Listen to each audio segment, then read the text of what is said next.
Sebentar, Umi, sebentar.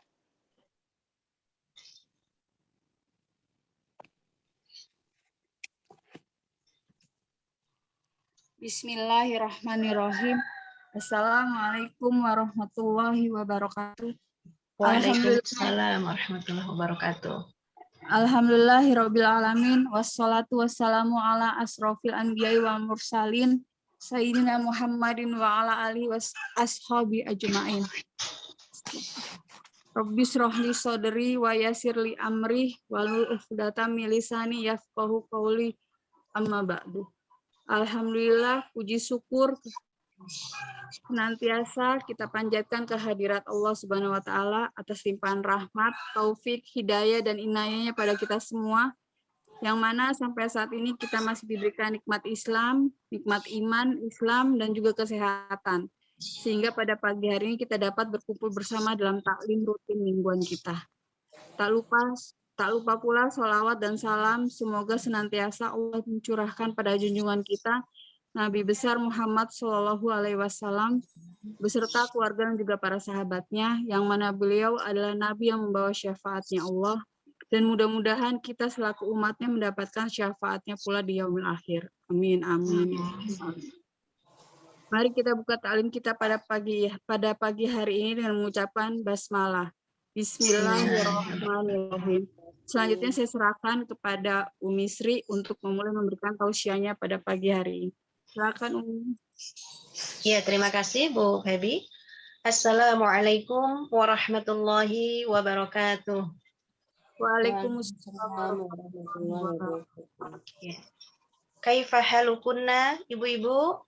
Rahimakumullah. Alhamdulillah Umi. Alhamdulillah, Masya Allah. Alhamdulillahirabbil alamin wassalatu wassalamu ala man unzila ilaihil Qur'anul Karim wa ala alihi wa ashabihi wa man tabi'a hudahu ila yaumiddin. Asyhadu an la ilaha illallah wahdahu la syarikalah wa asyhadu anna Muhammadan abduhu wa rasuluhu la nabiyya ba'da. Ibu-ibu yang dirahmati Allah, semoga hari ini pertemuan kita yang kesekian kali, ibu-ibu tetap dalam lindungan Allah, tetap diberikan kesehatan insya Allah, dan tetap istiqomah untuk mencari ilmu insya Allah ya sayang. Baik ibu-ibu yang saya sayangi, pekan yang lalu kita membahas bagaimana ma'rifatullah. Hari ini juga kita masih membahas tentang ma'rifah. Ma'rifah dari kata-kata arafa. Arafa yaitu mengenal. Maka di sini kita harus memahami bagaimana apa yang harus kita kenal. Kemarin kita sudah mengenal siapa Allah. Nah, hari ini kita akan mengenal hakikat insan ya, hakikat insan atau ma'rifatul insan. Ma'rifatul insan itu adalah mengenal manusia. Ya, Bu. Karena manusia itu di dalam Al-Quran disebutkan dengan 5 kalimat, dengan 5 kata. 1, Allah menyebutnya sebagai Al-Insan. 2, Allah menyebutnya sebagai Bani Adam. 3, Allah menyebutnya sebagai An-Nas. 4, Allah menyebutnya sebagai Al-Ins.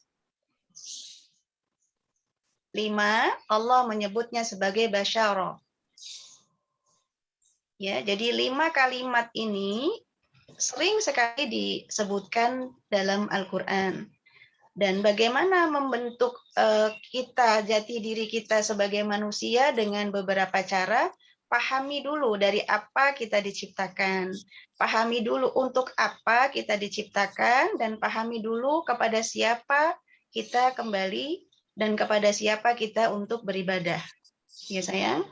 Nah, poin pertama adalah ketika kita memahami hakikat manusia, 1, manusia diciptakan oleh Allah melalui 2 zat.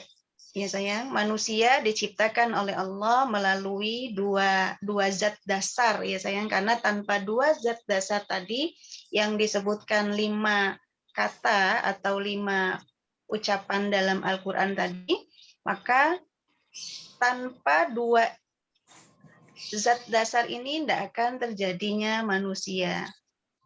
Manusia diciptakan dari ruh, ya sayang. Dua zat dasar ini pertama adalah ruh. Nah, ruh. Nanti kita akan bahas siapa sih, apa saja yang harus kita kenal sebagai manusia. Kita akan mengenal malaikat, tapi kita harus juga mengenal yang namanya syaitan. Jadi ada beberapa dalil sahih, nanti kita akan bahas syaitan itu apa, terus malaikat itu tugasnya apa, dan manusia sendiri apakah mematuhi dengan perkataan syaitan, apa mematuhi dengan perkataan Allah bersama para malaikatnya gitu ya.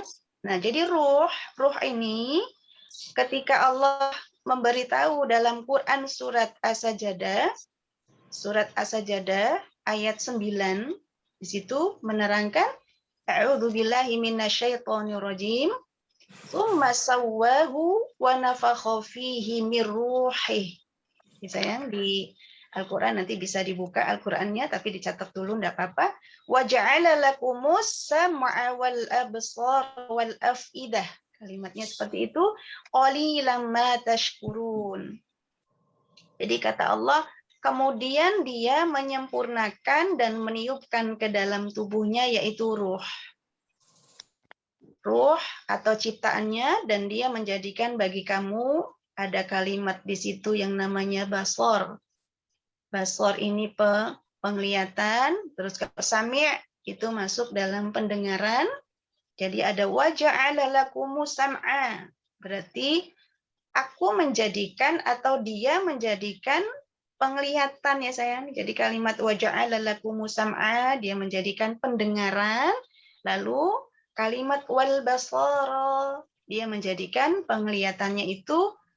Lalu dia menjadikan wal afidah. Wal afidah adalah hati ya sayang. Wal afidah bagian dari qalbu. Maka Allah menciptakan ruh. Tapi bukan ruh saja yang harus kita pahami. Nah, maka ketika kita pahami yaitu pertama adalah pendengaran kita, penglihatan kita, dan hati kita ini harus sinkron ya sayang. Karena ketika hati, pendengaran, penglihatan tidak sinkron, maka sulit sekali untuk beribadah kepada Allah secara maksimal. Maka diterangkan di ayat terakhirnya, qalilan ma tashkurun. Jadi, tetapi di antara kalian tuh sedikit sekali yang bersyukur. Ada kalimat qalilan. Jadi sedikit ya sayang, sedikit sekali di antara kalian yang bersyukur. Nah, kalau kita kaji lagi ruh, sebenarnya ruh itu di mana? Gitu ya. Ruh itu posisinya di mana? Apakah di ujung kaki, ataukah di jantung, ataukah di hati? Tapi ruh yang ada dalam nafas ya sayang. Jadi ada kalimat nafas. Nafas itu ada nufus. Nah, itu udah makna dari ruh. Jadi ruh itu tidak bisa kita pegang, tapi hanya kita pahami, oh berarti ada di dalam tubuh semua manusia. Nah, kapan ini ditiupkan ruh? Pada saat usia yang ada di dalam kandungan, yaitu janin, itu berusia 4 bulan atau 120 hari. Nah, ini sudah mulai ditiupkannya ruh. Sudah ada perjanjian, kita sudah bahas ya di kajian yang lalu, bahwasannya 4 poin yang mungkin insya Allah ibu-ibu masih ingat ya. Ada 4 poin, yaitu yang disebut dengan rizkinya, jodohnya, mautnya, terus baik buruknya ketika dia di dunia, itu semua sudah ada tulisannya ya, yaitu sudah ketika ditiupkan yang namanya ruh tadi. Dalil yang kedua masih terkait dengan ruh, surat Al-Hijr ya sayang. Surat Al-Hijr ayat 29. Jadi faida sawaituhu, ada kalimatnya faida sawaituhu wa nafakhtu fihi mir ruhi, gitu ya sayang, mir ruhi faqa'u lahu sajidin. Jadi kalimatnya, maka apabila aku, kata Allah di sini, kalau kalimatnya sawaituhu, aku yang Panafakhtu berarti menyempurnakan kejadian dari siapa? Fihi mir ruh, yang telah aku tiupkan faqa'ulah. Jadi meniupkan ruh, yang ruh itu adalah merupakan satu ciptaanku. Baru bisa digerakkan ini Bu, yang namanya fisik. Jasadnya bisa digerakkan ke kanan, ke kiri untuk tangan, kaki juga ke kanan dan ke kiri. Ketika sudah adanya ruh. Maka ditiupkan ruh ini, tunduklah kamu, kata Allah kepadanya dengan bersujud. Jadi maknanya di ini ada kalimat mirruhi. Mirruhi berarti semua manusia ada ruhnya ketika memang dia bisa menggerakkan dari fisiknya. Maka ini kita gunakan untuk apa? Untuk lebih dekat beribadah kepada Allah. Ya, itu poin pertama, yaitu manusia diciptakan dengan dua zat dasar. Pertama ruh, yang kedua tanah. Yang kedua, Allah menciptakan manusia dengan dua zat dasar, yaitu tanah. Tanah yang bagaimana? Dalilnya Quran, surat As-Sajdah ayat 7. Ya sayang, dalilnya Quran surat As-Sajdah ayat 7. Allazi ahsana kulla syai. Ada kalimat ahsan. Ahsan ini berarti Allah menciptakan dari tanah itu yang paling baik. Ya sayang, ini dalil yang ini masih mengatakan allazi ahsana kulla syai'in khalaqah. Ya. Wa bada'a khalqal insani min tin. Yang membuat segala sesuatu yang dia ciptakan sebaik-baik dan yang memulai penciptaan manusia dari tanah. Berarti kalau kita lihat Bu, dalil-dalil ini atau kita kaji, Allah menciptakan kita manusia yaitu dari tanah, tapi dari tanah walaupun nanti dalam dalil yang lain manusia itu sebenarnya sangat hina ya sayang, karena kita diciptakan dari pertemuan antara sel telur dengan sel sperma. Tapi maknanya di sini Allah menciptakan manusia sempurna atau paling sempurna dibanding makhluk-makhluk Allah yang lain. Ya, tapi nanti banyak Bu yang menjadikan manusia itu kok bisa menjadi hina. Manusia itu kok bisa menjadi rendah di mata Allah. Di mata manusia dia akan terlihat seperti seorang yang mulia, seperti orang yang berkedudukan tinggi, tapi di mata Allah dia sangat hina dan rendah. Kita ya, kenapa gitu? Itu adalah ulah manusia itu sendiri. Dalil yang kedua terkait dengan penciptaan zat dasar yaitu tanah, Quran surat Al-Hijr ayat 28. Wa id qala rabbuka lil malaikati inni khaliqul basyara. Nah, ini sayang. Kalimat basyara di sini ya Bu, ini adalah makna manusia basyara. Al-ins, tadi ya sudah al-insan, al-ins, terus an-nas, ada Bani Adam, ada Basyara. Nah, Basyara inilah yang kita lihat di dalam Quran surat Al-Hijr, surat ke-15 ya sayang. Al-Hijr itu surat ke-15. Kalau As-Sajdah tadi surat ke-32, ya. Terus Al-Hijr surat ke-15. Yang ini ayat 28. Wa id qala rabbuka lil malaikati inni khaliqum basyara. Jadi kalimatnya, dan ketika dia berkata, maksudnya di sini dianya itu Allah ya sayang, kepada para malaikatnya ini sesungguhnya aku khaliqum basyara. Dia mengatakan kepada para malaikat, aku akan menciptakan yang namanya manusia. Dari kalimat min sol. Kalimat min solsolin min hama'im masnun. Jadi kalimatnya min solsol. Jadi min solsol itu dari tanah ya sayang. Min hama'in. Jadi hama itu tanah liat yang kering ya sayang. Tanah liat yang kering. Terus dia tuh dari lumpur. Dari lumpur. Jadi tanah liat yang kering. Namanya lumpur gitu ya, hitam yang diberi bentuk gitu sayang. Jadi udah dari tanah liat yang kering terus hitam, bukan cuman hitam saja, tapi dia lumpur gitu ya sayang. Nah inilah yang mudah dibentuk-bentuk gitu. Maka manusia dengan dalil yang kedua ini bahwasannya tanah kering gitu ya sayang. Tanah kering kalau yang kita alami adalah Masya Allah berarti sangat hina sekali ya sayang. Karena kita dibuat dari tanah yang kering gitu. Sangat kering. Nah, sekarang hakikat manusia. Apa sih hakikatnya? Kalau tadi dari 2 zat dasar, sekarang bentuk hakikatnya. Hakikat manusia ini terbagi menjadi 4. Ya. Hakikat ini terjadi menjadi 4. 1 yaitu berada dalam fitrah. Jadi yang pertama, manusia diciptakan itu berada dalam fitrahnya. Dalilnya mana? Quran surat Ar-Rum ayat 30. Surat Ar-Rum ini surat ke-30. Jadi ayatnya juga ayat 30. Kalimatnya munibina ilaihi wattaquhu wa aqimus shalah. Wattaquhu wa aqimus shalata wa la takunu minal musyrikin.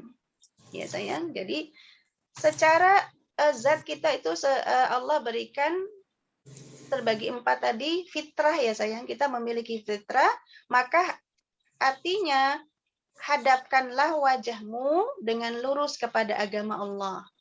Tetap atas fitrah Allah yang telah menciptakan manusia. Menurut fitrah itu, tidak ada perubahan pada fitrah Allah, itulah agama yang lurus, tetapi kebanyakan manusia tidak mengetahui.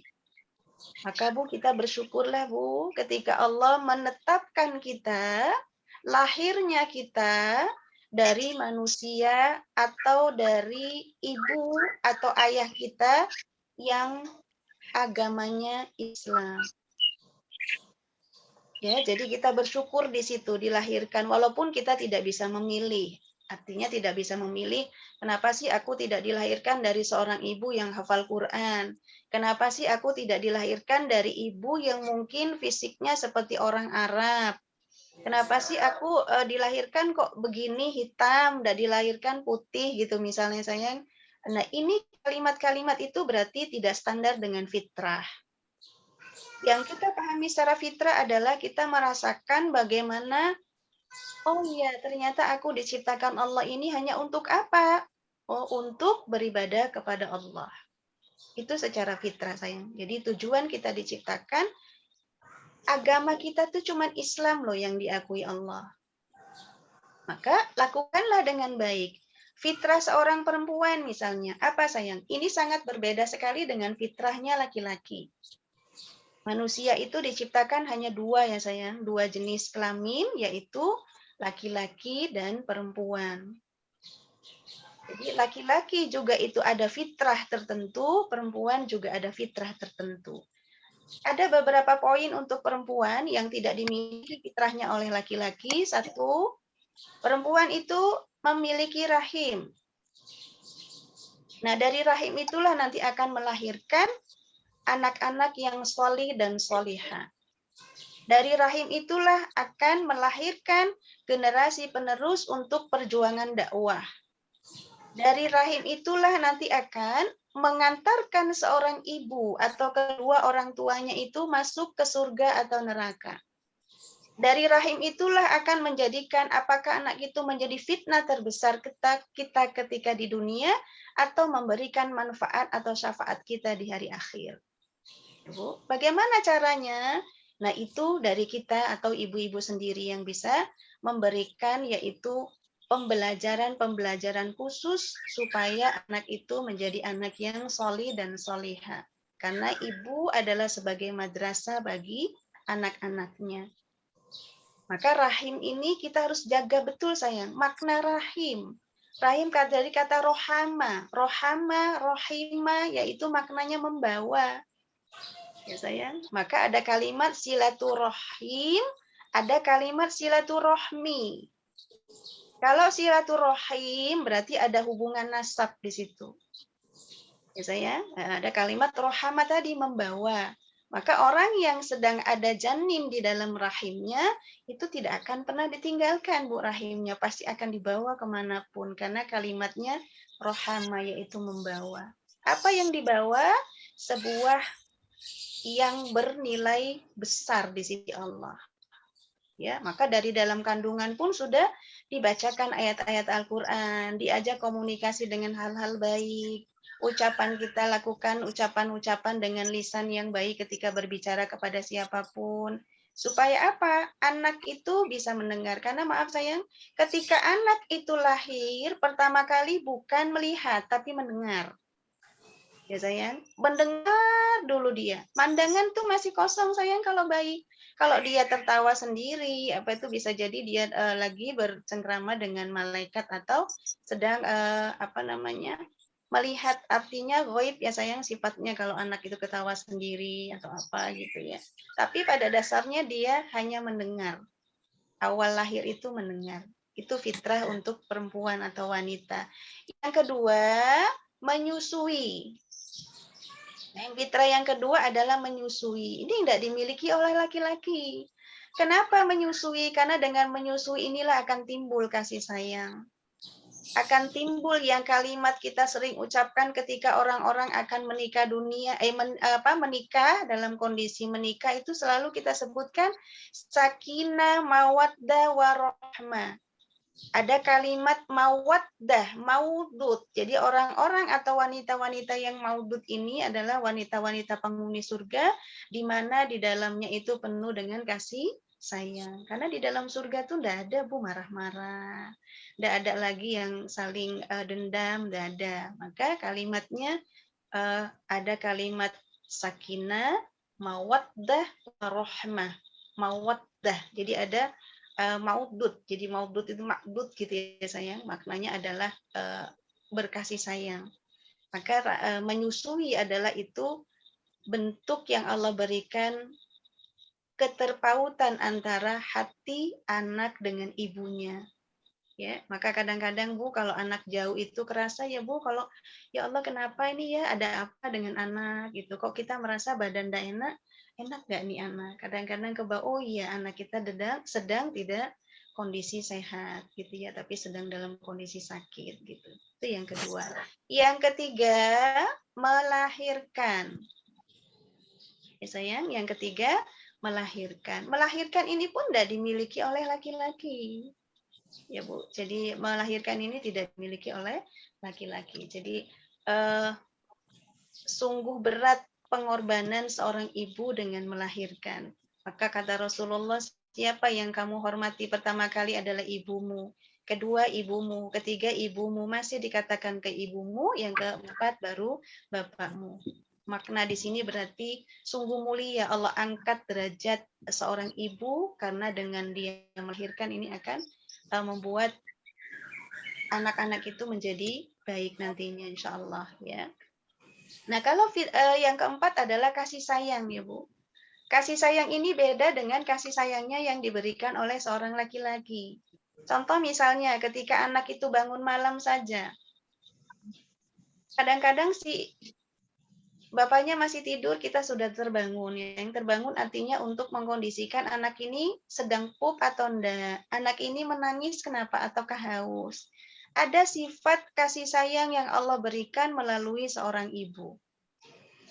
Ya, itu yang untuk fitrah perempuan ya sayang. Tapi ada fitrah yang diberikan Allah juga kepada laki-laki juga tidak dimiliki oleh perempuan, yaitu tanggung jawab. Maka kalimat hadis kullukum ra'in wa kullukum mas'ulun an ra'iyatihi. Kalian itu adalah pemimpin dan dari kepemimpinan itu akan kumintai pertanggungjawaban kata Allah. Ini yang dituntut siapa? Bukan istri, bukan anaknya, tapi seorang ayah. Ya sayang, seorang ayah, seorang bapak. Dia akan menaungi istrinya, anak perempuannya, kakak perempuannya, adik perempuannya, dan ibunya. Banyak sekali Bu yang dia pimpin. Maka sampaikanlah kepada anak laki-laki kita atau ke suami kita bahwasannya menjadi seorang laki-laki itu sangat berat di sisi Allah. Kalaupun misalnya seorang anak itu tidak menutup aurat, artinya terlihat auratnya, rambutnya terlihat, maka yang ditanya nanti bukan ibunya dulu, tapi bapaknya. Ya, apalagi istrinya misalnya membuka aurat, juga yang ditanya bukan dianya, bukan ibu itu sendiri, tapi suaminya. Begitu juga ke atas, yaitu baik itu ibunya, kakak perempuannya, atau adik perempuan. Jadi secara fitrah dia memiliki tanggung jawab yang besar. Fitrah yang kedua adalah mencari nafkah. Sayang, mencari nafkah. Nah, kategori mencari nafkah di sini juga harus dengan niat. Ya, Bu? Ada niat di situ, bukan mencari nafkah dia keluar rumah, kita menyebutnya dengan hati-hati ya Pak, atau fi amanillah. Cari uang yang halal ya Pak, sedikit tapi berkah. Itu kan Bu yang kita lakukan ketika mengantarkan suami untuk berangkat mencari kerja atau mencari nafkah. Nah, mencari nafkah ini bisa dikatakan maknanya fisabilillah enggak sayang? Bisa ya? Ya bisa. Fisabilillah seorang laki-laki itu ketika dia niatkan dalam hatinya untuk memberi nafkah untuk dirinya, untuk memberi nafkah istrinya, untuk memberi nafkah anaknya, dan lillah karena Allah dan Rasulnya, maka ini akan mendapat semuanya. Ketika suami akan pergi bekerja atau mencari nafkah, sampaikan Bu, ya, luruskan niat. Jangan karena ingin mengejar urusan dunia ya. Supaya apa sayang? Ada keberkahan dari rizki yang didapat nantinya. Tapi kalau dia niatkan untuk menumpuk harta, menumpuk kekayaan, ini bukan fisabilillah, tapi fisabili syaitan. Ya sayang, fisabili syaitan. Jadi menuju ke jalan kesesatan yang itu akan menjurus kepada arahnya syaitan. Bukan bentuknya sabil lagi, tapi fi syaitan. Di maknanya itu akan berbeda ketika dia dengan niat, gitu ya sayang. Tidak diucapkan niatnya, tapi dalam hati dengan membaca Bismillahi tawakkaltu 'alallah la haula wala quwwata illa billah. Maka niatkan untuk karena Allah tadi ya sayang. Sebenarnya tugas yang berat-berat itu bagaimana ya kalau istri bekerja? Istri bekerja itu hanya untuk membantu ya sayang. Boleh-boleh saja, tapi tidak tidak di luar fitrah yang harus dia lakukan. Di luar fitrah artinya mengabaikan tugas dia sebagai seorang istri, mengabaikan tugas dia sebagai seorang ibu. Nah, ini yang jangan sampai, tapi lakukan semuanya dan dengan niat juga karena Allah untuk meringankan tugas suami dibolehkan sayang. Hanya tidak di luar dari batas atau koridor yang Allah gitu ya, di luar dari fitrah yang kita lakukan gitu. Nah, itu yang pertama fitrahnya. Yang kedua, hakikat manusia yang kedua bersifat lemah. Sayang, manusia pada dasarnya bersifat lemah. Dalilnya dari mana? Surat An-Nisa ayat 28. Surat An-Nisa ayat 28. Yuridullaha ayyukhaffifa ankum wa khuliqal insanu dha'if. Ya sayang, dha'if itu maknanya lemah. Allah tidak memberikan keringanan kepadamu dan manusia dijadikan bersifat lemah. Makanya kita tidak perlu berbangga diri, tidak perlu menyombongkan diri, karena pada dasarnya manusia itu lemah sayang. Coba ketika kita memahami surat Ar-Rum ya sayang, surat Ar-Rum itu ada kalimatnya alladzi khalaqakum, ketika kita Allah jadikan yaitu dhaif, lalu waja'ala lakum dari dhaifun min dhaif ba'da dhaifun, Terus al-quwah, jadi setelah kita dijadikan Allah lemah, lalu Allah jadikan kuat, lalu Allah kembalikan dhaif lagi, menjadi lemah lagi. Itulah memang sifat atau Allah menjadikan manusia itu seperti itu hakikatnya. Ketika dilahirkan, kita dalam kondisi lemah, ya sayang. Setelah itu posisi seperti sekarang. Seperti sekarang, Allah menjadikan kita itu menjadi kuat. Nah, setelah nanti kuat, Allah akan kembalikan lagi menjadi lemah. Apa yang membuat kita menjadi lemah dengan wasyaibah?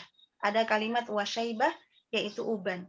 Berarti kalau sudah ada sedikit-sedikit uban, berarti itu sudah utusan yang membuat kita atau menandakan kita sudah dalam kondisi dhaif, lemah. Ya sayang? Jadi secara fitrah itu kita bersifat lemah, Bu, tidak bisa tanpa orang lain. Pasti kita butuh orang lain.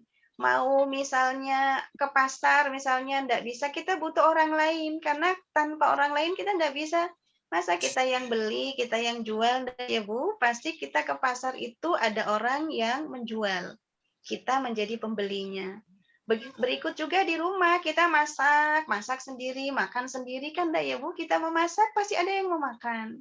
Nah, disinilah maknanya kita butuh orang lain. Kita butuh ada orang di sekitar kita. Sampai dari mulai lahir sampai meninggal pun kita masih butuh orang lain. Kita masih butuh yang namanya manusia. Ketika lahir belum bisa apa-apa, kita butuh manusia. Dan ketika sudah meninggal pun kita butuh manusia dengan mengantarkan kita ke dalam yang namanya alam kubur. Ada yang mengantarkan kita ke dalam pemakaman, ya. Tanpa orang lain kita tidak bisa sendiri. Itu secara hakikat yang kedua. Hakikat yang ketiga, manusia pada hakikatnya bodoh jika tidak mendapatkan hidayah Allah. Hakikatnya manusia itu bodoh jika tidak mendapatkan hidayah Allah. Dalilnya Quran surat Al-Ahzab ayat 72. Inna aradnal amanata 'alas samawati wal ard wal jibali fa'abaina ayyahmilnaha wa ashfaqna minha wa hamalahal insan innahu kana zaluman jahula. Sesungguhnya kata Allah, kami. Nah, kalau ada kalimat kami, itu berarti Allah tidak sendiri ya Bu. Berarti Allah bersama para malaikatnya. Kami telah mengemukakan amanah kepada langit, bumi, dan gunung-gunung, maka semuanya enggan untuk memikul amanah. Mereka khawatir akan mengkhianatinya. Dan dipikulah amanah itu oleh manusia. Sesungguhnya manusia itu amat zalim dan amat bodoh. Ini dalil dari Quran surat Al-Ahzab ayat 72. Kok bisa ya gitu? Karena pada dasarnya kita tuh memang jahil, Bu. Ketika baru lahir itu kita tidak ngerti apa-apa. Maka kalau udah di usia 40 pun belum bisa mengerti bagaimana ibadah yang benar, alangkah ruginya ya Bu. Jadi benar-benar jahil. Makna jahil di sini bukan yang suka ngerjain orang. Suka nyubit orang tiba-tiba enggak, tapi jahil di sini adalah bodoh dalam urusan ilmu. Ya Bu, bodoh dalam urusan memahami agama Allah, memahami bagaimana ibadah yang benar, gitu ya. Tapi ketika Allah memberikan satu hidayah kepadanya, maka tidak menutup kemungkinan dia akan pintar yang namanya cerdas, ya sayang. Jadi ketika hidayah sudah masuk, ada satu cerita Bu untuk terkait dengan hidayah. Ini anak saya yang cerita. Jadi di kantornya itu ada dua yang beragama Nasrani. Karena suka bekerja bareng ya, karena satu tim. Jadi setiap anak saya bersama temannya itu masuk waktu sholat, dia langsung mendatangi atau mengambil masjid dan berwudu. Ada dua orang yang Nasrani ini bingung melihat. Oh, kenapa ya kalau mereka masuk itu harus cuci muka, bahasa mereka gitu ya, cuci muka, terus mereka harus mencuci kaki, kok begini gitu ya. Terus ketika melihat ada orang di depan itu agak menundukkan badannya, yaitu ruku ya sayang. Kok semuanya ikut ruku? Ini orang Nasrani ini memantau, melihat bagaimana kompaknya orang-orang yang melakukan ibadah itu kok bisa bareng begitu ya, pakai amanah takbir ya. Kalau mereka nyebutin cuman dibilangin Allahu Akbar aja kok pada ngikut gitu ya. Ini kan pemahaman dari Nasrani. Sehari begitu, 2 hari begitu, terus dilihat terus, dan orang, termasuk anak saya ini tidak memberikan perkataan apapun, mereka tidak bertanya juga gitu, dan tidak mengajak juga anak saya dengan temannya.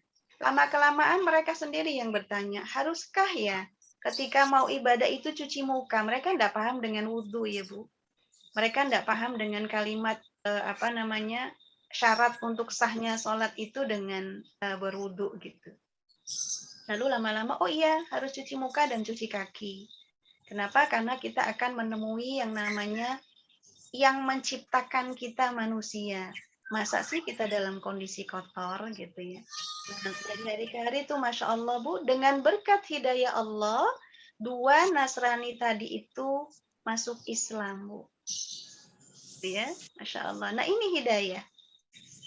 Semua kalimat panggilan yang disebutkan dalam Al-Quran, ya ayuhan nas, ini kan ndak ini ya sayang. Maksudnya kalimat ya ayuhan nas ini ndak untuk orang-orang beriman saja, tapi semua orang-orang Nasrani pun itu masuk dalam panggilan ya ayuhan nas.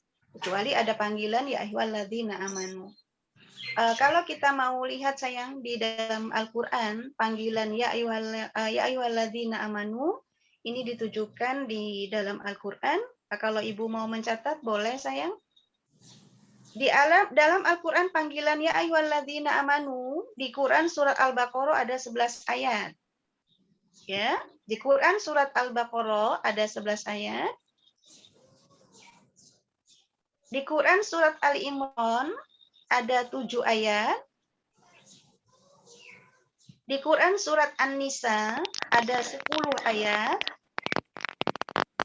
Di Quran surat An-Nisa ada 10 ayat. Di Quran surat Al-Maidah ada 16 ayat. Di Quran surat Al-Anfal ada 6 ayat.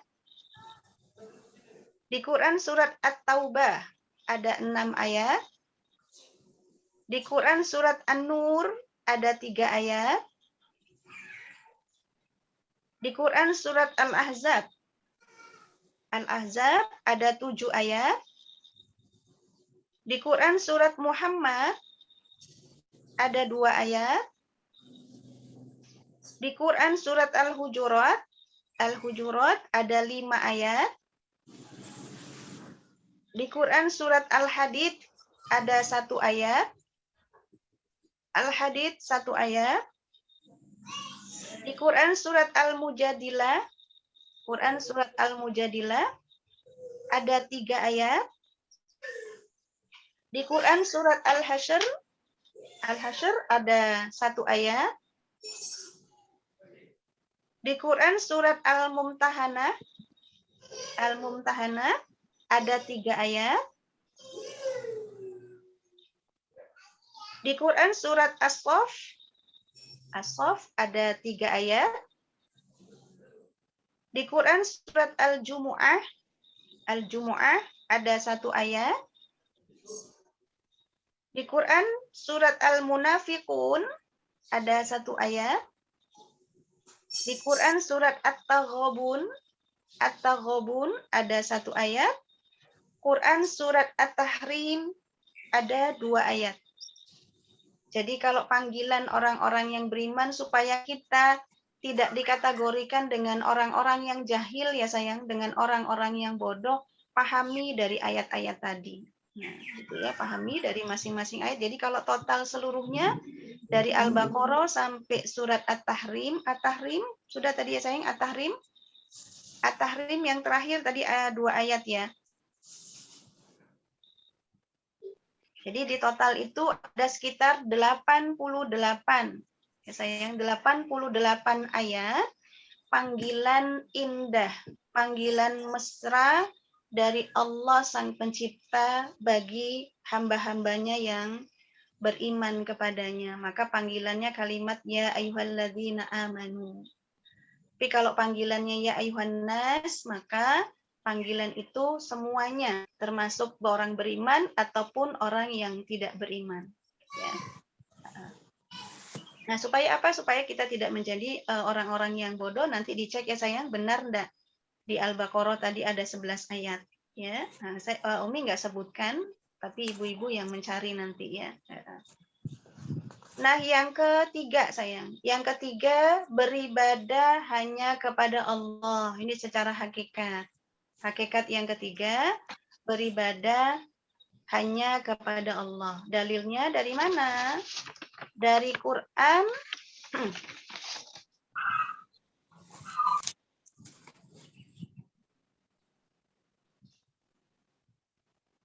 Surat At-Tahrim. Ayat 56. At-Tahrim ayat 56. Wa ma khalaqtul jinna wal insa illa liya'budun. Jadi, dan aku tidak menciptakan jin dan manusia kecuali hanya untuk menyembahku, kata Allah. Ya, jadi tidak ada lain, hanya untuk menyembahku. Jadi jangan mau kalah, Bu. Kalau syaitan itu, Bu, setan, nama-nama setan ya, Bu. Nama setan itu ada 9 sebenarnya ya di Al-Quran, tapi yang sahih, secara sahih itu 7 ya Bu, yang ada di dalam beberapa dalil. Nanti kita, kalau masih ada waktu, kita akan sebutkan ya sayang. Jadi kalau yang kalimatnya kita harus beribadah kepada Allah, iya, karena kita mengenal Allah itulah yang menciptakan kita. Allah itulah yang bisa memberikan rahmatnya supaya kita dimasukkan Allah ke dalam surga.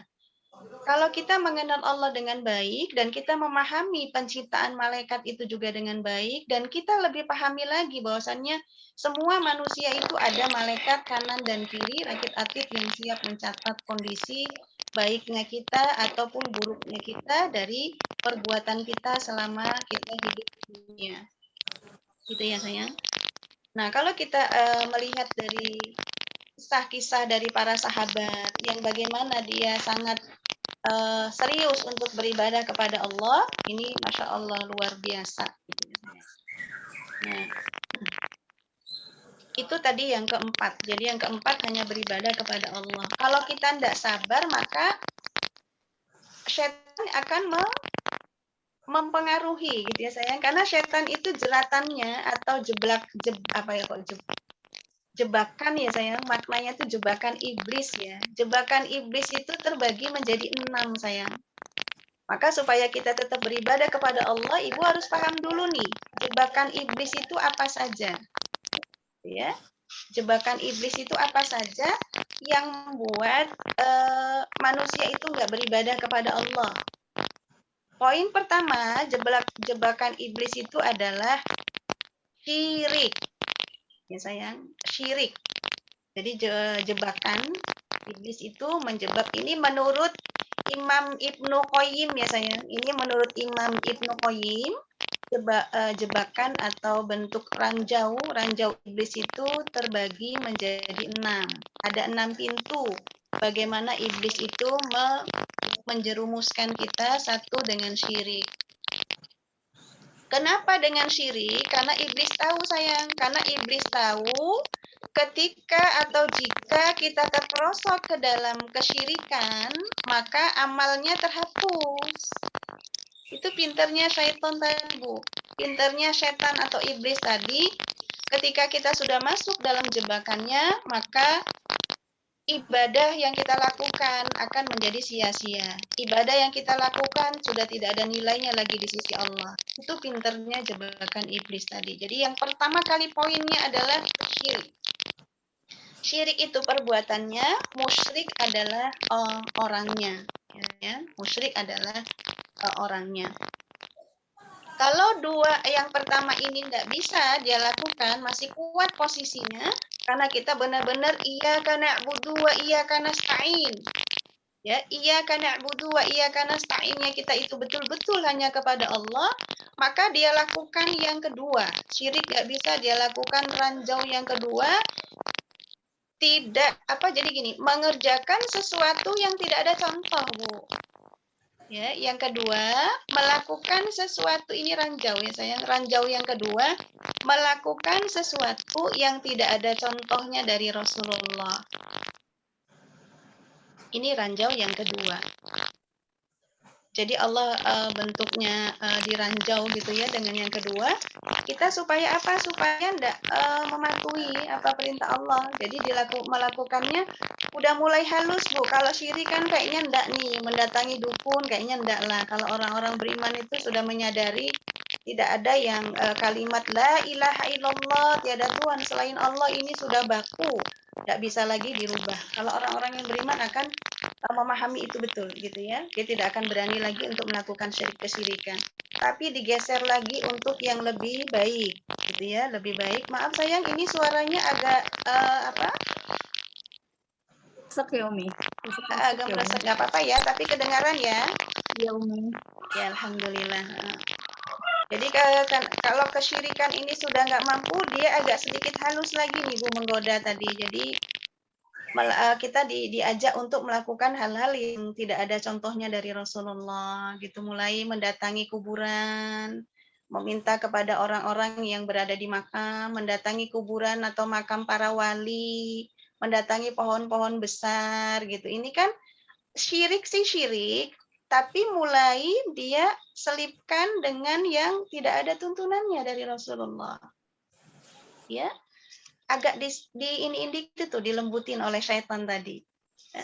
Nah, kalau ini juga nggak bisa ranjau yang kedua, maka dia akan mengubah dosa-dosa besar, ya, supaya kita ini dijebak dengan dosa-dosa besar. Kok bisa ya dijebak dengan dosa-dosa besar? Kalimat dosa besar yang dilakukan untuk zaman tren sekarang ini, Bu, dirubah sama si setan tadi. Karena ada nama setan yang bisa merubah-rubah atau membuat manusia menjadi lalai itu nanti ada 9 sebenarnya sayang, tapi yang sahih yang ada dalam dalil itu 7 ya Bu, yang 2 itu ada dalam satu kitab dan ini belum Umi temukan dalil sahihnya yang 2, tapi sebenarnya ada 9. Dosa-dosa besar ini dirubah sayang, seperti zina. Zina ini mereka merubahnya, orangnya mengganti kalimat zina. Kan kalau kalimat zina itu kayaknya kesannya jijik ya sayang. Naudzubillah, ini menjijikkan sekali kalimat zina. Tapi mereka mengubahnya dengan kalimat ML. Ya. Dengan kalimat yang lebih bagus gitu. Padahal ini dosa besar. Terus homo. Homo ini mereka ubah, kalau kesan homo kan ini kayaknya kok kayak jijik ya dengernya gitu kan. Tapi mereka mengubahnya dengan apa sayang? LGBT. Indah, bahasanya itu mereka ubah. Terus untuk wanitanya yang misalnya apa namanya itu sayang, kalau wanita tuh WTS ya sayang. WTS ini mereka ubah menjadi kupu-kupu malam. Nah ini setan tadi akan menggiring ke arah sana dengan mengubah dosa-dosa besar itu menjadi indah bahasanya. Tanpa mereka sadari, mereka masuk ke dalam jebakan iblis. Yang keempat, dosa-dosa kecil. Apa dosa-dosa kecil sayang? Dosa-dosa kecil yang bisa kita lakukan itu misalnya berkata bohong itu masuk dosa besar. Tapi kalau bohong-bohong kecil boleh nggak Umi misalnya ya sayang? Tetap saja nggak boleh ya Bu.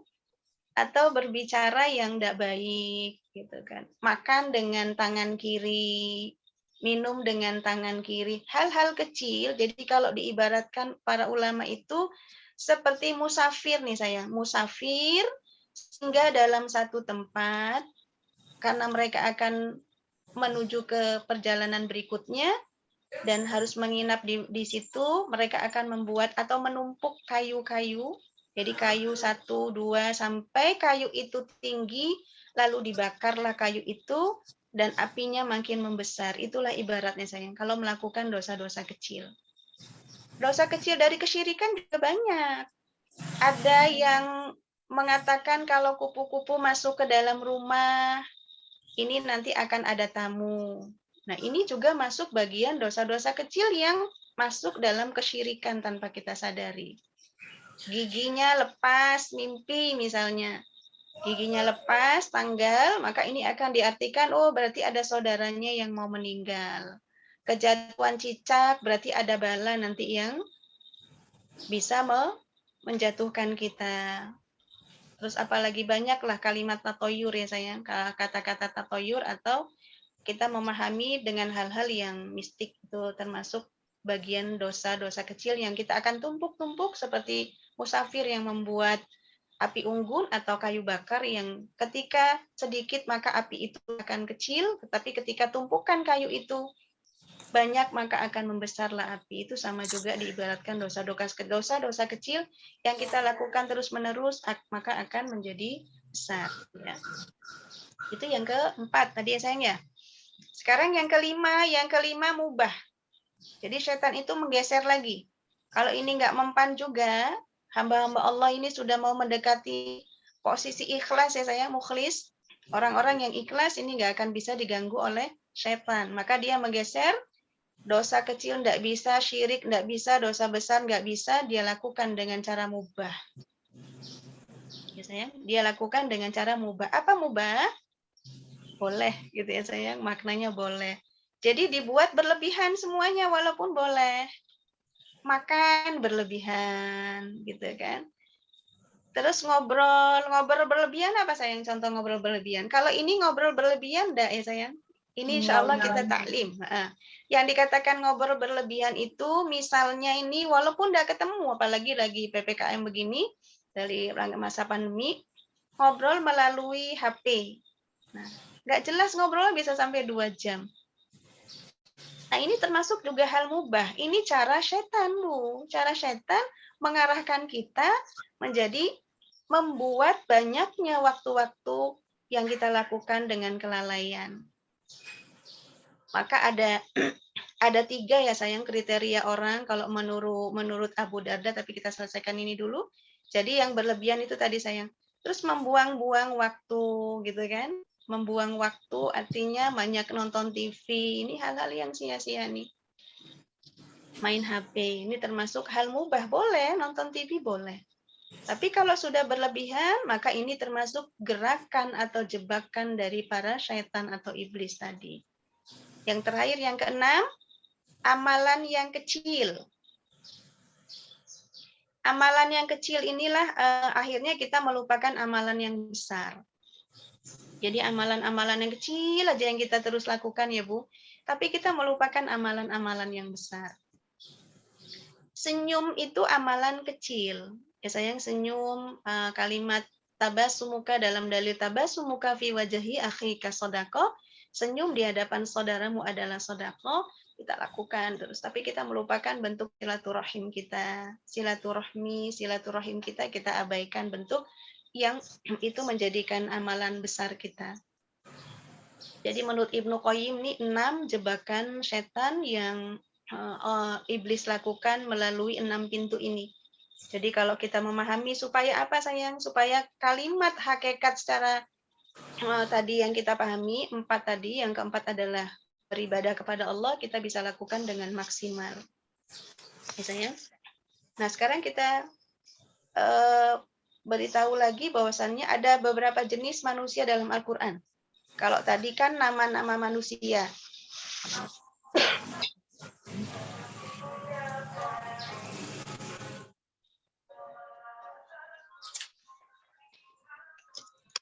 Kalau tadi nama-nama manusia yang terbagi menjadi 5, ini jenisnya sayang. Jenisnya manusia dalam Al-Quran. 1, apa saja jenisnya? Yaitu yang menjalankan amanah atau sebagai khalifah. Ini yang sebagai khalifah ya sayang. Karena manusia itu Allah memberikan amanah yaitu sebagai khalifah.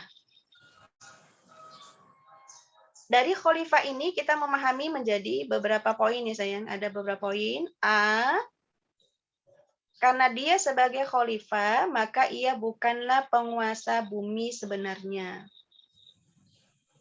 Karena dia sebagai khalifah, maka ia bukanlah sebagai penguasa. Penguasa yang sesungguhnya hanya Allah ya sayang. Jadi bukanlah penguasa yang sebenarnya. Dari mana kita bisa mengetahui? Dalilnya Quran surat An-Nur. Surat An-Nur surat ke-24 ayatnya ayat 25. Yauma idzi yuwaffihimullahu dinahumul haqq wa ya'lamuna annallaha huwal haqq al-mubin. Atau kalau mau disambung, annallaha huwal haqqul mubin. Di hari itu Allah akan memberi mereka balasan yang setimpal menurut semestinya. Dan tahukah mereka bahwa Allah lah yang benar, lagi yang menjelaskan segala sesuatu menurut hakikatnya. Jadi pada dasarnya itu ya Bu ya, kalau dalam Al-Quran, manusia itu jenisnya satu adalah sebagai khalifah. Tapi juga karena jangan mentang-mentang khalifah ya Bu, gunung sana dijual, gunung sini dijual. Karena sifat kita itu cuman khalifah saya, sebagai pewakil, sebagai apa ya, bentuk kedudukan kita tuh bukan memiliki, bukan penguasa. Jadi tidak perlu jual semuanya gitu ya. Karena kelebihan duit, jadi semuanya akhirnya sebagai penguasa yang benar-benar gitu ya, tidak seperti itu sayang. Yang kedua atau poin yang B dari menjalankan amanah tadi, ia harus menggunakannya sesuai perintah, ya, menggunakannya sesuai perintah dan keinginan yang diwakili dari Allah. Penggunaan dari yang kita miliki di dalam dunia, jadi bentuknya seperti juhud ya sayang, juhud. Jadi kita pahami juhud itu supaya apa sayang? Karena kita harus bisa memahami irtirja. Jadi ada kalimat istirja dengan istidraj. Kalau istirja berarti kita secara luas memahami yang kita miliki adalah milik Allah, termasuk kita sendiri. Jadi kapanpun akan diambil Allah, kita harus lebih ikhlas untuk menerimanya. Tapi istidraj adalah Allah melulu memberikan apa yang kita inginkan. Tapi ini tidak bermanfaat untuk Allah dan bermanfaat untuk kita sendiri. Bentuk istidraj itu dikasih dilulu ya Bu bahasanya. Dilulu dulu gitu, tapi tinggal nunggu nanti apa yang harus Allah lakukan kepada orang-orang yang diberikan istidraj. Dalilnya Quran surat Al-Insan. Quran surat Al-Insan ayat 30. Al-Insan itu surat ke-76. Di ayat 30 ya sayang. Jadi penggunaannya itu sesuai perintah saja ya Bu, perintah saja. Jadi tidak yang lain gitu. Karena kita bukan sebagai wakil dari Allah bukan, tapi sebagai bentuk hamba ya sayang, bentuk hamba. Maka ketika ada manusia yang merasa dia sebagai wakil Allah, dia mengaku sebagai bisa memanggil ruh-ruhnya para nabi, bisa memanggil ruh-ruhnya para malaikat, ini kebohongan yang nyata bagi dirinya ya Bu ya. Maka kalimatnya di sini dalam Quran surah Al-Insan, wa ma tasyauna illa ayyasha Allah, innallaha kana aliman hakima. Dan kamu tidak mampu menempuh jalan itu kecuali bila dikehendaki Allah, sesungguhnya Allah adalah Maha mengetahui lagi Maha bijaksana. Jadi kita tidak bisa apa-apa Bu, cuman diperintahkan Allah, yo berbuat baik, mencari nafkah. Ketika kalimatnya waja'alna naumakum subata, yo jadikan siang sebagai penghidupan, gitu ya. Terus yang C, tidak boleh menentang ya sayang, tidak boleh menentang perintah Allah. Jadi kalau kita sudah dijadikan sebagai khalifah, maka nggak boleh menentang. Ya, tidak boleh menentang dari perintah Allah. Dalilnya Quran surat Al-Adiyat ayat 6 sampai 8. Ya, ayat 6 sampai 8. Jadi di sini benar-benar bahwasannya kita tuh tidak boleh menentang akan perintah Allah. 6 sampai 8. Wa innahu ala dzalika lasyadid, innal insana lirabbih lakanud, lihubbil khairi lasyadid. Sesungguhnya manusia itu sangat ingkar, tidak berterima kasih kepada Tuhannya, dan sesungguhnya manusia itu menyaksikan sendiri keingkarannya, dan sesungguhnya dia sangat bakhil karena cintanya kepada harta. Ya Bu, itu adalah manusia. Jadi udah sesuai sajalah dengan perintah Allah. Nggak usah yang aneh-aneh gitu ya Bu maknanya ya. Jadi tetap lakukan sesuai syariat Allah. Kemarin kita sudah bahas. Nah sekarang yang kedua. Mungkin untuk terakhir ya sayang. Poin kedua, yang berkhianat. Kalau tadi yang amanah, sekarang yang berkhianat. Yang berkhianat, berarti kalau berkhianat ini tidak menjalankan amanah dengan benar ya Bu ya, karena maknanya berkhianat. Yang A, menjadi tidak manfaat. Menjadi tidak manfaat, seperti apa? Seperti kayu yang tersandar saja. Karena dia tidak amanah, berkhianat, dia hanya seperti kayu yang tersandar. Dalilnya Quran surat Al-Maidah. Dalilnya Quran surat Al-Maidah. Ayatnya ayat 60. Ayatnya ayat 60. Apakah akan aku beritahukan kepadamu tentang orang-orang yang lebih buruk pembalasannya, kata Allah dalam Quran Surah Al-Maidah itu, dari orang-orang fasik itu di sisi Allah, yaitu orang-orang yang dikutuki dan dimurkai Allah. Di antara mereka ada yang dijadikan kera, ada yang dijadikan babi, dan orang-orang menyembah tauhid. Mereka itu lebih buruk tempatnya dan lebih tersesat dari jalan yang lurus, gitu ya Bu. Jadi di sini maknanya itu tidak ada manfaat apapun ya Bu ya, yang dia lakukan itu tidak ada manfaatnya sama sekali. Itu yang termasuk orang-orang yang berkhianat. Terus yang kedua, yang B, sistem kehidupan mereka akan lemah.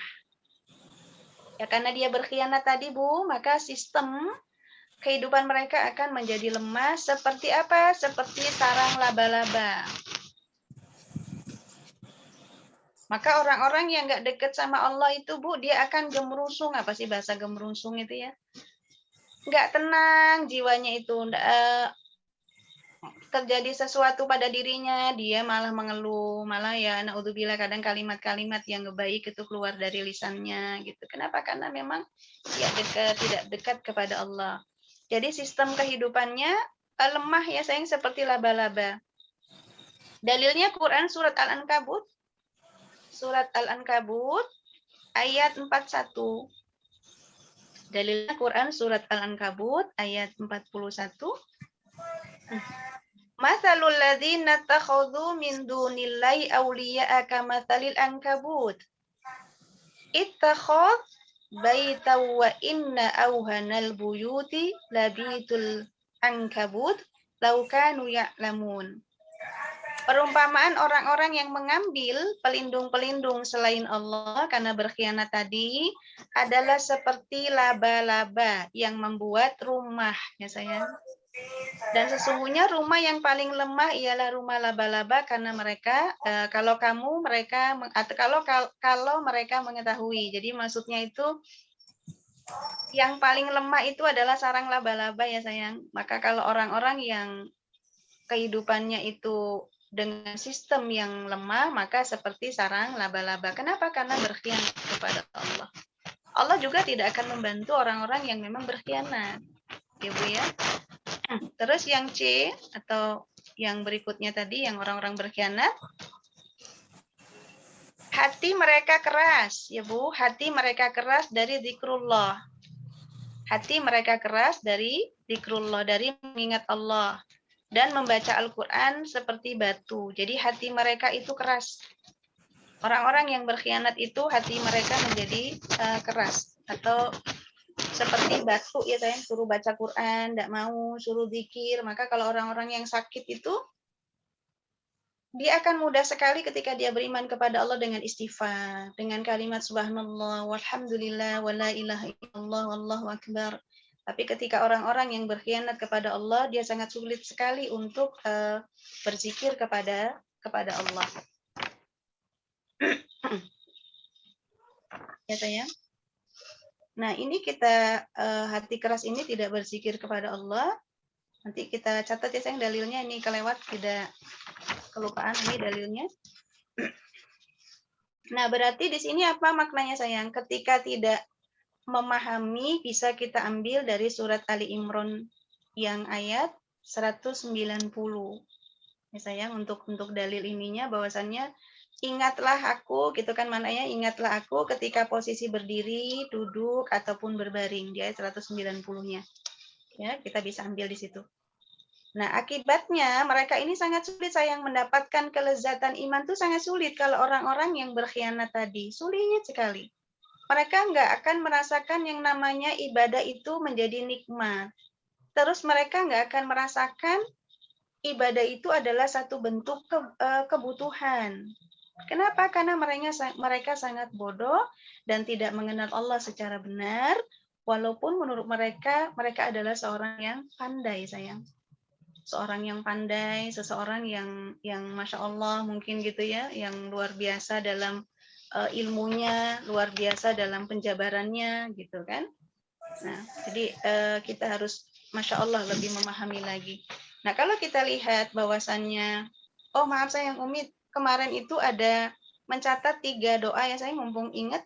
Yang satu doa yang terlewat itu sebenarnya sama saja sayang doanya yang Umi kirim kemarin melalui Bu Pebi ya. Iya, Umi. Ya, sebenarnya sama doanya, cuman yang ini agak sedikit panjang, tapi bisa juga dipakai yang kemarin saja sayang enggak apa-apa, yang Allahumma la tukilluni li nafsi tarfata ain. Itu yang pendeknya kan itu. Nah, tapi kalau yang panjangnya Allahumma la tukilluni li nafsi tarfata ain wala aqalla minha fa innaka antukallina ila nafsi ila dha'fin wa awrati wa khati'ah wa inni la athifa illa fi rahmatik. Apa mau dicatat juga nanti sayang? Panjang ya Umi. Hah? Panjang ya Umi. Makanya nggak Umi kirim. Nanti saya Tapi tanya. dalilnya juga maksudnya yang Umi kirim kemarin yang Allahumma la tukilluni li nafsi tarfata ain wala aqalli minha itu sudah cukup sayang sebenarnya. Iya Umi. Karena yang periwayatnya kan beda tuh. Kemarin Bu Pebi bilang mungkin ibu-ibu mana satu lagi gitu ya sayangnya. Iya, Karena Umi. panjang ndak Umi kirim maksudnya apa? Yang pendek dulu dihafalkan. Iya Umi. Ya, ya mudah-mudahan karena sama dalilnya sama, cuman ada penambahan sedikit saja gitu. Kalau yang kemarin kan dari riwayat Ahmad, kalau yang panjang itu dari riwayat Al-Baihaqi ya sayang. Tapi insya Allah mudah-mudahan bisa ibu baca terus ya sayang ya, karena ini maknanya supaya Allah itu nggak pergi dari kita walaupun hanya sedikit saja gitu ya, hanya sekejap mata itu jangan sampai kita lewat dari Allah gitu ya sayang. Jadi nggak usah dicatat ya Bu. Iya Umi. Ya Masya Allah. Baik, sudah mau habis waktunya. Sebenarnya masih ada mau kita catat nama-nama setan ya Bu ya, tapi waktunya masih cukup enggak?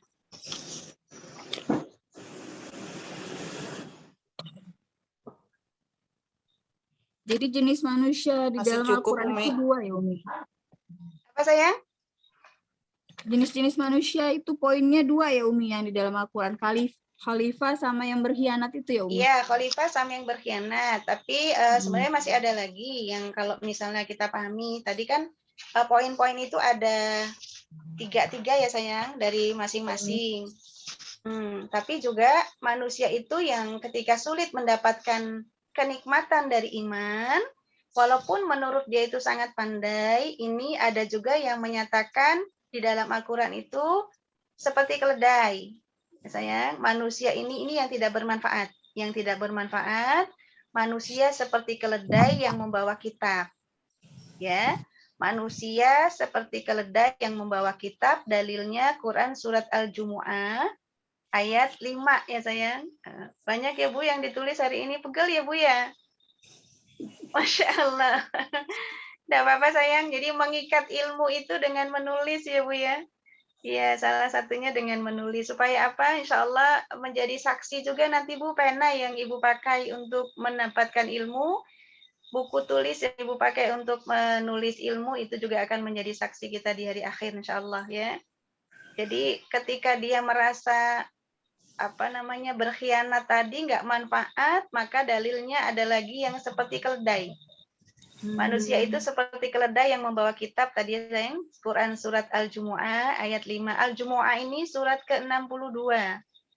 Kalau ada yang kelewat nanti bisa ditanyakan kembali. Terus yang kedua, yang tidak bermanfaat tadi, mudah digiring, sayang. Mudah digiring, kemana-mana digiring seperti hewan ternak.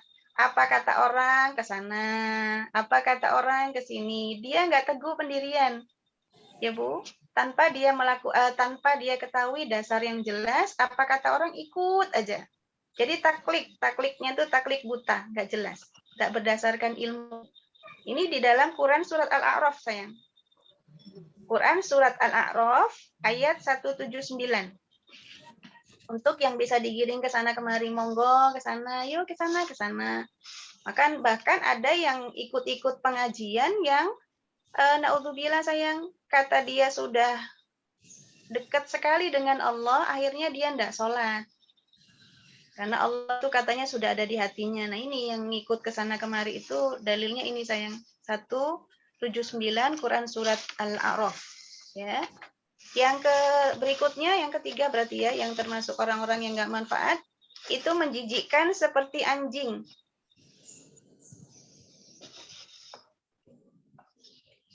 Menjijikkan seperti anjing, ini dalilnya sama dengan yang di atas tadi, sayang. Dengan yang seperti kera, seperti babi, yang pertama kita bahas di atas tadi, yang manusia yang tidak manfaat. Ya.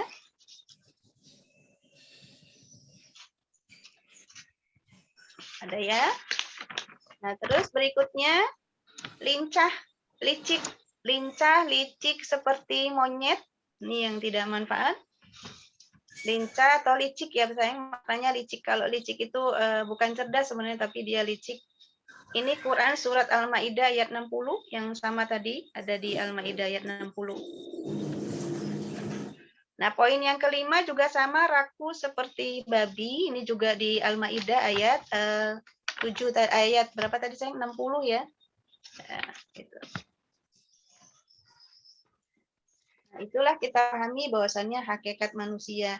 Terus untuk mengambil kesimpulan yang harus kita pahami adalah, maka jangan jadikan kita sebagai orang-orang yang tidak bermanfaat di muka bumi. Karena kita hanya sebagai khalifah saja ya, sayang. Pewaris para ulama, pewaris para nabi. Terus kita bersifat hanya sebagai khalifah yang kita dijadikan atau diciptakan Allah dengan dua zat dasar, yaitu tanah dengan ruh.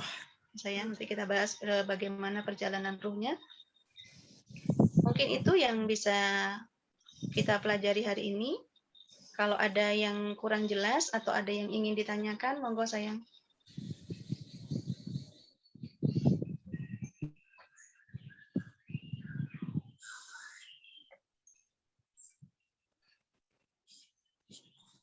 Assalamualaikum Umi. Ya, waalaikumsalam warahmatullah. Umi, ada yang mau saya tanya. Boleh, sayang. Sebentar Umi.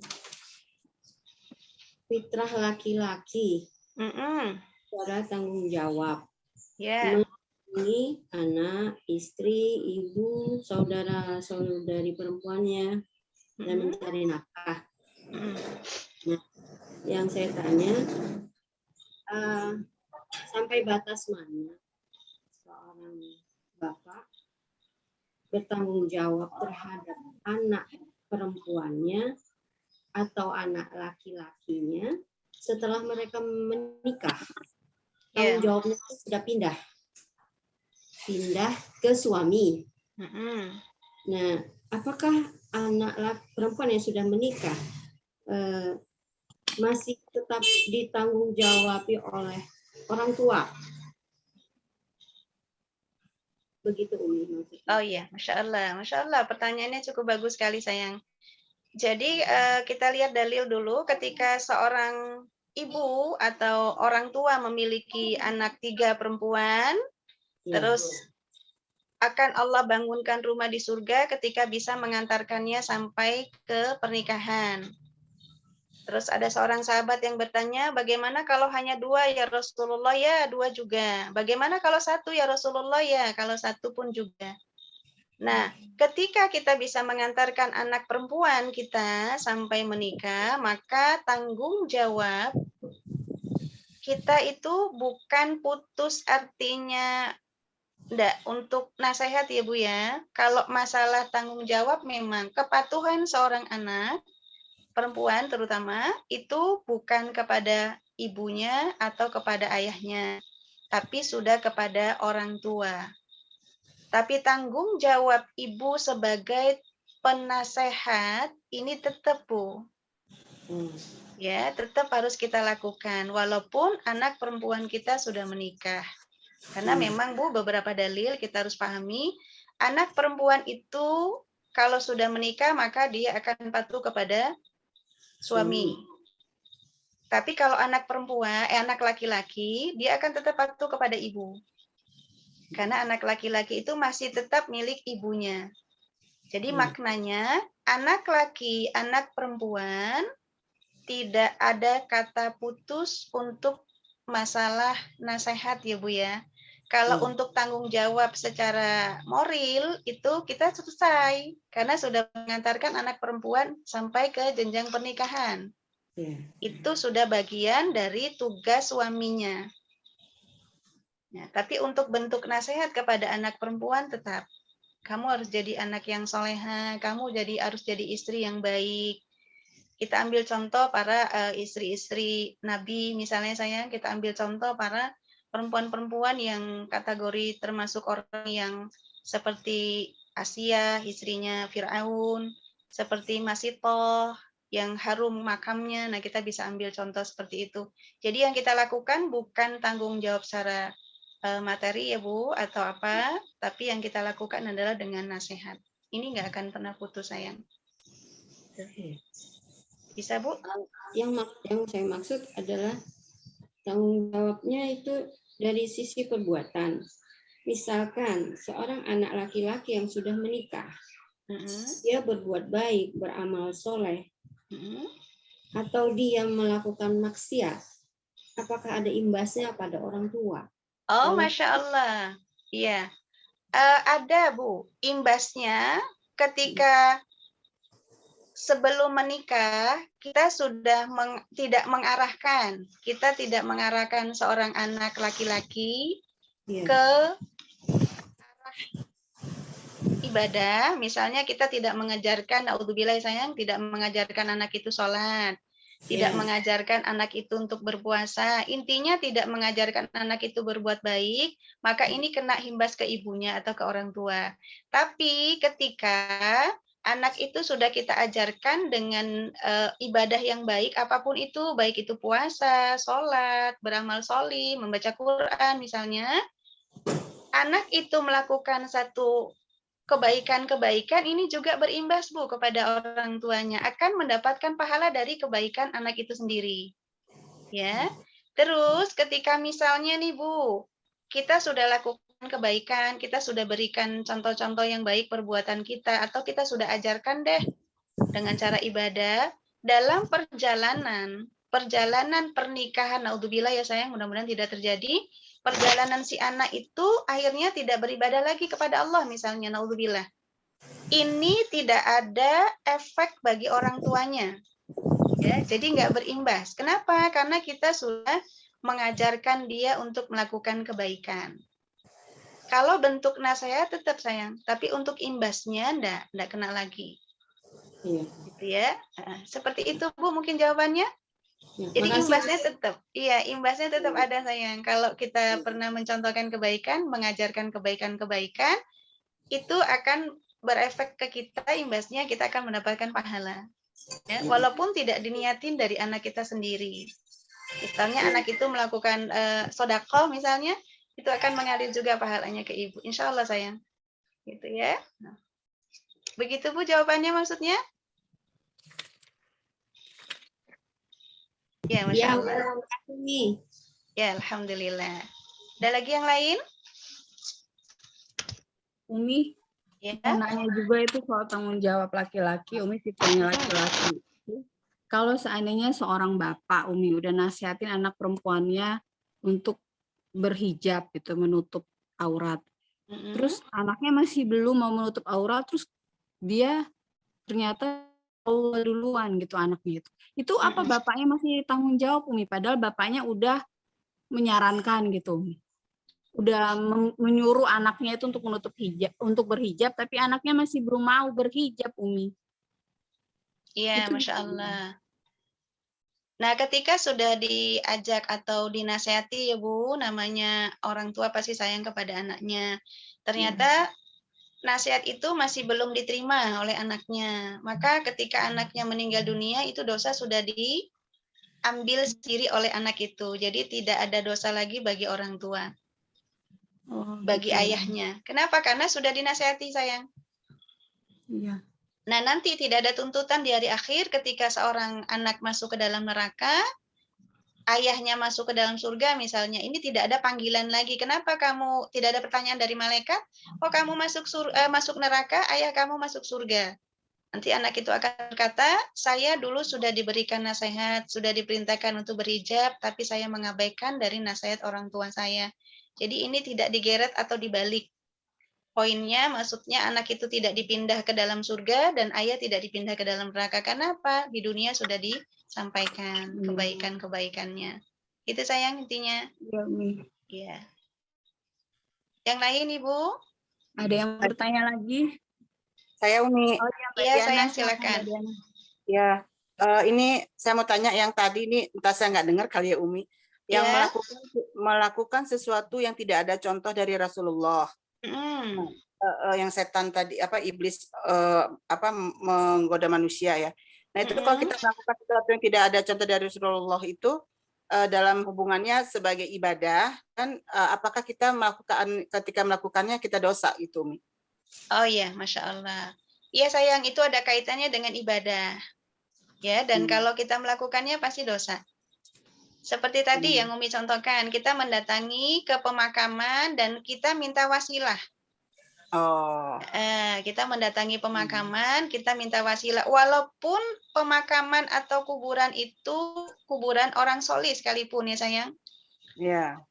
Ini kan tidak dicontohkan oleh Rasulullah. Kita bisa berwasilah kepada begini sayang, berwasilahnya tidak kepada orang yang sudah meninggal. Ya, meminta berdoa ke dalam mendatangi satu pemakaman atau mendatangi pohon-pohon besar nih kan ada contohnya nih.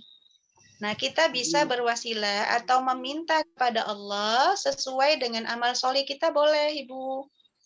Misalnya gini, Ibu pengen anaknya sukses artinya misal mau masuk kerja nih misal Bu ya. Tapi kita mempunyai amal soleh yang bisa kita andalkan di hadapan Allah. Jadi Ibu bisa sampaikan ke Allah, ya Allah, hamba rutin puasa Senin Kamis, ya Allah. Hamba rutin puasa Yaumul Bid, ya Allah. Hamba rutin melakukan sholat-sholat sunnah mengiringi sholat wajib, ya Allah. Hamba mohon luluskanlah anak hamba masuk ke sini, misalnya ke perusahaan ini. Nah, itu boleh sayang. Jadi berwasilah dengan amal ibadah kita, tapi kepada Allah, bukan kepada makhluk. Nah, ini boleh sayang. Itu contohnya. Jadi mendatangi tapi kaitannya dengan ibadah ya, Bu. Jadi patokan pegangan kita itu selain Al-Qur'an dan hadis yang ibadah yang tidak dilakukan Rasulullah itu dan ini ya Umi ya dan ijma para ulama. Ya. Betul sayang. Oh gitu ya. Jadi kalau misalnya kita di hadis ada baru kita berpatokan dengan ijma ulama gitu ya Umi ya. Iya benar sayang. Jadi tidak ditemukan di hadis, tidak ditemukan di dalam Al-Qur'an. Nah, maka kita cari ijma para ulama. Kesepakatan para ulama itu apa? Gitu ya. Jadi kayak contoh misalkan doa kunut gitu ya Umi, kan ada yang bilang wajib, ada yang tidak. Nah, kita berarti ikutnya ijma ulama gitu ya Umi. Iya, betul sayang, betul. Karena pada dasarnya kalau kita ngambil dalil yang sahih itu untuk kunut ya sayang, untuk kunut. Rasulullah itu membaca doa kunut bukan hanya pada saat subuh, tapi setiap sholat. Gitu ya. Maka kadang tidak boleh sampai yang kunut memusuhin yang tidak kunut, yang tidak kunut memusuhi yang kunut. Ini kan jadi udah salah ya sayang. Gitu. Jadi Rasulullah itu melakukan kunut setiap sholat. Dan kunut yang Rasulullah baca itu kunut nazilah sayang. Ya, kunut mohon pertolongan kepada Allah. Nanti kapan-kapan kita bahas ya sayang dengan Oh iya, bacaan Umi. doa kunut ya. Ya, Iya. benar itu seperti itu. Jadi tidak ada dalam Al-Qur'an, tidak ada dalam sunnah Rasulullah atau contoh dari Rasulullah, maka kita lakukan dengan melakukan ijma atau kesepakatan para ulama. Nah, jadi Ya. kalau kita sholat subuhnya kadang baca kunut kadang tidak, ya nggak apa-apa kan ya Umi? Tidak Gitu. apa-apa sayang. Itu sifatnya sunnah. Ya, Iya. doa kunut itu sifatnya sunnah dan tidak menjadi ritual rukun ya sayang, tidak menjadi Iya. ritual rukun. Dia nggak masuk Iya. dalam rukun. Kalau rukun berarti kita dosa meninggalkan, seperti membaca Al-Fatihah. Al-Fatihah tidak kita baca karena itu berarti batal sholatnya. Iya. Karena Al-Fatihah bagian dari rukun, gitu ya sayang ya. Ya Umi. Makasih Umi. Ya sama-sama Ibu. Silahkan, Ada lagi yang Mir. wa anti fajazakillah khair. Ada lagi sayang? Ada lagi yang mau bertanya? Kalau nggak ada, kita bisa tutup ya Umi majelis taklim kita. Oh iya baik. Dengan Kita doa dulu ya Umi, dengan berdoa dulu ya Umi. ya siap insya Allah sayang. Baik ibu-ibu yang dirahmati Allah. Mari kita menengadahkan tangan sejenak. Mudah-mudahan pertemuan ini akan membawa keberkahan dari Allah dan Allah akan Amin. turunkan rahmatnya insya Allah ya Bu. Insyaallah Umi. Ya, a'udzu billahi minasyaitonir rajim. Bismillahirrahmanirrahim.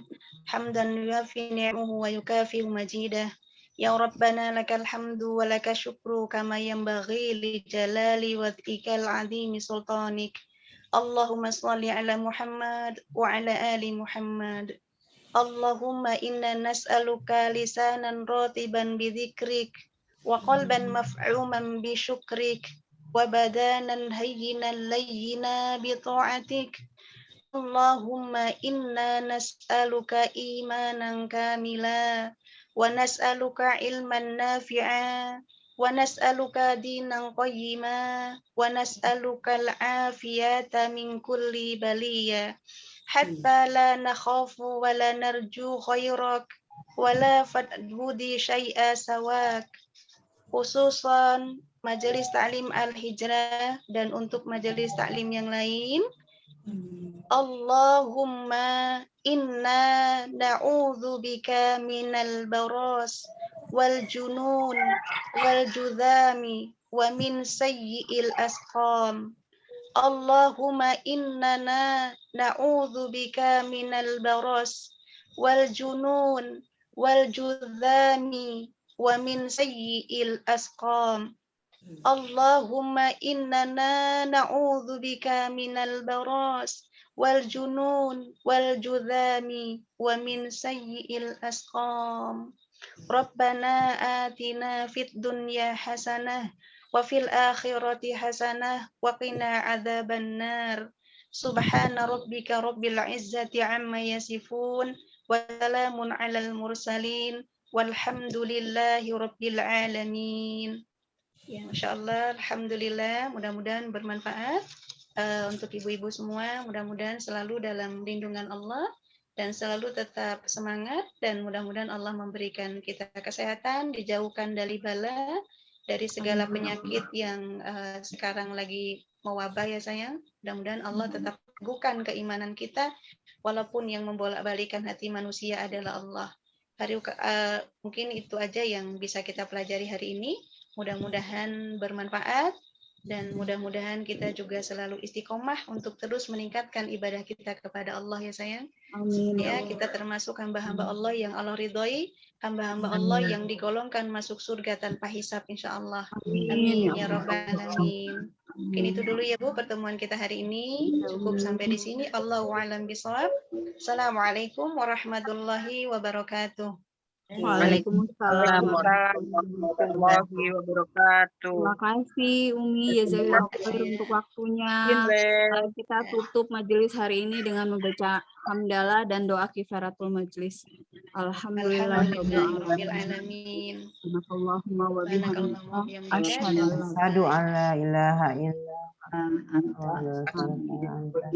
Sekali lagi jazakallahu khair Umi.